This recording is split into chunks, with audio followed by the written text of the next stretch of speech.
சிந்து பைரவியின் promo ஒவ்வொரு அட்டகாசம் சிந்து பண்ணிக்கிட்டே இருக்கிறதுனால சிவாக்கு கோவம் மட்டும்தான் வந்துக்கிட்டு இருக்கு. உடனே பயங்கரமாக கோவப்பட்டு சண்டை போட்டுக்கிட்டு இருக்காங்க.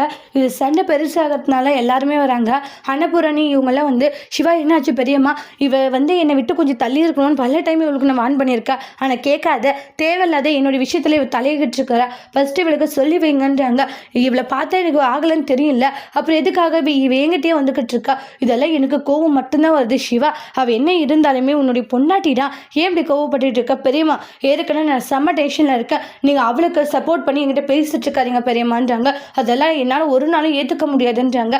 நீங்கள் சொல்கிறீங்க அவளை ஏற்றுக்க சொல்லி, அவளை மனுஷியை கூட என்னால் ஏற்றுக்க முடியாதுன்றாங்க. சே, எந்த அளவுக்கு கேவலமாக நடந்துக்கிறா தெரியுமா? நீங்கள் என்ன அவக்கிட்ட இது பண்ணிக்கிட்டு இருக்கீங்க. ஒரு நாளும் அவளை பொண்டாட்டி ஏற்றுக்க முடியாது பார்த்தீங்களாக்கா. இதுதான் என் பிள்ளைக்கு பிடிக்காத கல்யாணத்தை பண்ணிட்டு சந்தோஷமாக வாழுன்னு சொன்னால் எப்படிக்கா வாழுவாங்க? என்னக்கா நினச்சிட்டு நீங்கள் இருக்கீங்க சொல்லுங்க காண்றாங்க.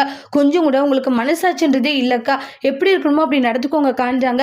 என்ன இருந்தாலும் பெத்தவன்னா நீங்கள் வளர்த்தவங்க மட்டும்தான், வளர்த்தவங்க பற்றியே காட்டிடுங்க காண்றாங்க. உடனே அவங்களுடைய ஹஸ்பண்ட் இருந்துட்டு, மகா என்ன பேசிட்டு இருக்க, ஏங்க சைலண்டாக இருங்க, இருக்கிறத தான் சொல்கிறேன். என் புள்ள ஒவ்வொரு நாளும் சந்தோஷம் நிம்மதி எதுவுமே இல்லாத அவ்வளோ கஷ்டப்பட்டுட்டு இருக்கா. எல்லாத்துக்கும் காரணம் யார் தெரியுமா? இந்த இங்கே நிற்கிறாங்களே அன்னபூரணி அக்கா, அவங்க தான்றாங்க. ஏன்னா என் பிள்ளைடைய சந்தோஷத்தை எப்படி கெடுத்துட்டாங்களே, அவன் சந்தோஷமாக இருந்த வாழ்க்கையுமே பறிச்சுட்டாங்கன்ற மாதிரியெல்லாம் பயங்கரமாக அன்னபூரணியும் மகா திட்டிக்கிட்டு இருக்காங்க. அக்கா, உங்களால் மட்டும்தான் என் பையனுடைய வாழ்க்கை போச்சு, சந்தோஷம் போச்சு, போன வாழ்க்கை மறுபடியும் கிடைக்குமா, சந்தோஷம் கிடைக்குமா சொல்லுங்க அக்கா அப்படின்ட்டுலாம் மகா கேள்வி மேலே கேள்வி கேட்டுக்கிட்டு இருக்காங்க. மகா சொல்கிற வார்த்தைகளை கேட்ட உடனே அன்னபூரணிக்கு ரொம்பவே மனசொடைஞ்சு போயிடுது. அதோட இந்த பிரமவை முடிச்சிருக்காங்க. தேங்க்யூ.